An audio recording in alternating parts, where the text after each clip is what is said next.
Welcome to mega 9 TV. రాష్ట్రంలో రాక్షస పాలన ఉందని ఈవీఎంలు ట్యాప్ చేసి అధికారంలోకి వచ్చిన చంద్రబాబు పాలనను అస్తవ్యస్తం చేస్తున్నారని మాజీ మంత్రి నెల్లూరు వైసీపీ అధ్యక్షుడు కాకాని గోవర్ధన్ రెడ్డి మండిపడ్డారు.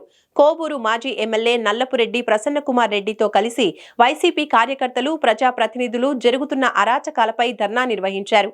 వైసీపీ అధికారంలో ఉన్నప్పుడు మహిళలకు, ప్రజాప్రతినిధులకు విలువ ఇచ్చామని, కానీ ఈ ప్రభుత్వంలో మహిళా సర్పంచ్లను, ప్రతినిధులను వేధించటం దారుణమన్నారు. వైసీపీ కార్యకర్తలకు ఏ అన్యాయం జరిగినా చూస్తూ ఊరుకునేది లేదన్నారు. మా ప్రభుత్వం అధికారంలోకి వస్తే ప్రతి ఒక్కరికి తిరిగి చెల్లిస్తామన్నారు.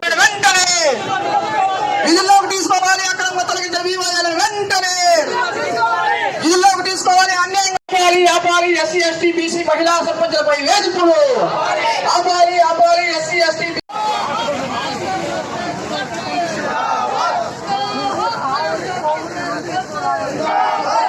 ఒక మండల పరిషత్కి వెళ్లి కార్యక్రమంలో వినతి పత్రం ఇచ్చేదేలని అనుకున్నాను.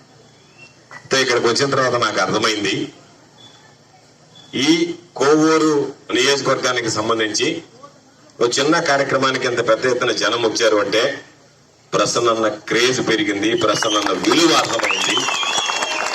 అయ్యో మనం పోగొట్టుకున్నామనేటువంటి బాధ ప్రజల్లో ఉండబట్టే ఈరోజు ఇంత పెద్ద ఎత్తున సమీకరణ చేయడం జరిగింది అనేటువంటి విషయాన్ని మీ అందరికీ సందర్భంగా గుర్తు చేస్తున్నాను. ఎందుకంటే అన్ని విషయాలు చెప్పాడు ప్రసన్న జలపతి. బహుశా నాకు తెలిసి ఇంత దారుణమైనటువంటి ప్రభుత్వం, ఇంత దరిద్రపు పరిపాలన భారతదేశానికి స్వాతంత్రం వచ్చిన తర్వాత ఆంధ్ర రాష్ట్రంలో చూడలేదు. మరి కోవూరు నియోజకవర్గానికి సంబంధించి అయితే ఏ పార్టీ అధికారంలో ఉన్నా రాజకీయాలు కాస్త హుందాగా ఉండేవి. అటువంటివి ఈరోజు జిల్లాలో ఎక్కడికి వెళ్ళినా అబ్బాయా కోవూరు ఇట్లయిపోయింది అందయ్యా, కోవూరు ఇట్లయిపోయింది అందయ్యా, నెంబర్ 1 లో కోవూరు ఉందయ్యా అని అన్నారు. దేంట్లో? అభివృద్ధిలో కాదు.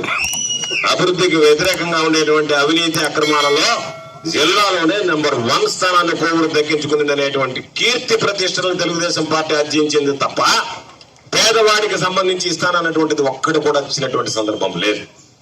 చంద్రబాబు నాయుడు మంత్రివర్గంలో ఉన్నటువంటి మంత్రులు ఈరోజు చెప్పారు, కనపడితే చాలు నీకు 15,000, నీకు 15,000, నీకు 15,000, నీకు 15,000, నీకు 18,000, నీకు 18,000, నీకు 18,000.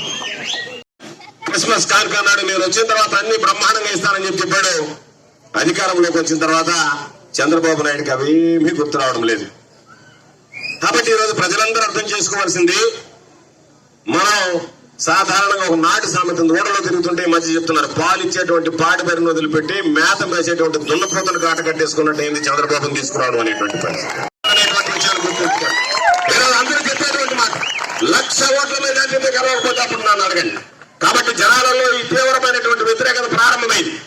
ఎవరు ఎన్ని రకాలుగా ఈవీఎం టాక్టిక్స్ చేసినా సరే ఈవీఎంలను దాటి కూడా ఈరోజు మనకు మెజార్టీలు వచ్చేటువంటి పరిస్థితి ఏర్పడుతుంది. ఈరోజు జగన్మోహన్ రెడ్డి గారు ముఖ్యమంత్రిగా ఉన్నప్పుడు ఇటువంటి దాడులు జరగలేదు, ఇటువంటి దారుణాలు కొడిగట్టలేదు, ఈ విధంగా మామూలుగా తొలగించలేదు. ఆ రోజు ఏదో ఒకటే అలా తెలుగుదేశం పార్టీకి సంబంధించి సస్పెండ్ చేయండి అని చెప్పి డిపో గారు ఆర్డర్ చేశాడు. అంటే దాని అర్థం ముందుగానే ఒక నిర్ణయం తీసుకుని మేము సస్పెండ్ చేసేయాలనేటువంటి ఆలోచనతో తీసుకున్నటువంటి నిర్ణయం.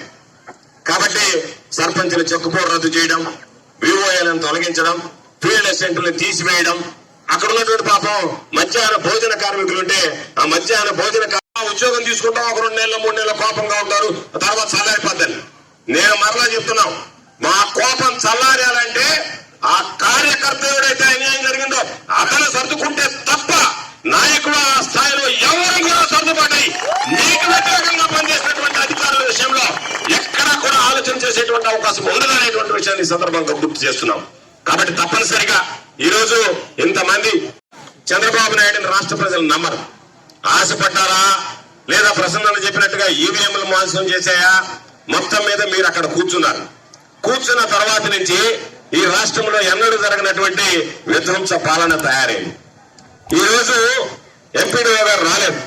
ఎందుకు రాలేదు అంటే బహుశా నేను అనుకుంటున్నా మాకు భయపడి మనందరం ఇక్కడికి వస్తున్నాము అని చెప్పి మనందరినీ చూసి భయపడి సమాధానం చెప్పలేక, సమాధానం చెప్పేటువంటి శక్తి లేక, సమాధానం చెప్పడానికి స్థోమత లేక ఈరోజు నేను ఏమీ చెయ్యలేను, చేతకాని వాడిని కాబట్టి నేను ఆ మండలానికి పోతే నన్ను నిలదీస్తే నేను సమాధానం చెప్పడానికి నా దగ్గర సమాధానం లేదు కాబట్టి నేను అక్కడికి వెళ్ళలేను చేతులు ఎత్తేశారు అంటే రేపు వీళ్ళ ఆలోచన విధానం ఏ విధంగా ఉందంటే మేము పోలీసు బందోబస్తు మధ్య ఎవరన్నా ప్రజాప్రతినిధులు మా ఎమ్మెల్యేలు ఎంపీలతో వాళ్ళతో పాటు వచ్చి వెళ్లేవాళ్ళమే తప్ప ఈరోజు తెలుగుదేశం పార్టీ కార్యకర్తలాగా పనిచేస్తున్నారు తప్ప ఎవరు కూడా ఈ ప్రభుత్వానికి సంబంధించి పరిపాలనకు సంబంధించి ఎక్కడా పనిచేయడం లేదు. ఇప్పటికి 7 కేసులు నా మీద నమోదు చేశారు. ఇంకొక 3 అయ్యాయి అన్నారు. ఇంకా నా దృష్టికి రాలే. ఎవడు చెప్పాడు 10 అయ్యాయి అన్నాడు. 10 అయినా పర్వాలేదు, 100 అయినా పర్వాలేదు, 1116 ఇచ్చినా పర్వాలేదు. నేను ఏమన్నాను అంటే, నేను మరలా ఈరోజు చెప్తున్నా, నేను ఎక్కడా వివాదాస్పదమైనటువంటి వ్యాఖ్యలు చేయలేదు. నేను పాపం పోలీసు సోదరులు కూడా ఉన్నారు ఇక్కడే. నేను మామూలుగా కాకి చొక్కా వేసుకుని 3 సింహాల టోపీ నేను పెట్టుకోలేను. ఎందుకంటే దానికి సంబంధించి పోలీస్ విభాగం అనేటువంటిది చట్ట ప్రకారం వీళ్ళు విధులు నిర్వహించాలి అంటే వీళ్ళు ఉండాలి, కఠినంగా వ్యవహరించి రాష్ట్రంలో శాంతి భద్రతలను కాపాడాలి అని చెప్పి కాకి బట్టలు ఇచ్చి 3 సింహాలతో కూడినటువంటి టోపీ ఇచ్చారు. అది అందరూ పెట్టుకునేటువంటిది కాదు. ఉద్యోగుల్లో ఒక పవిత్రమైనటువంటి ఉద్యోగం.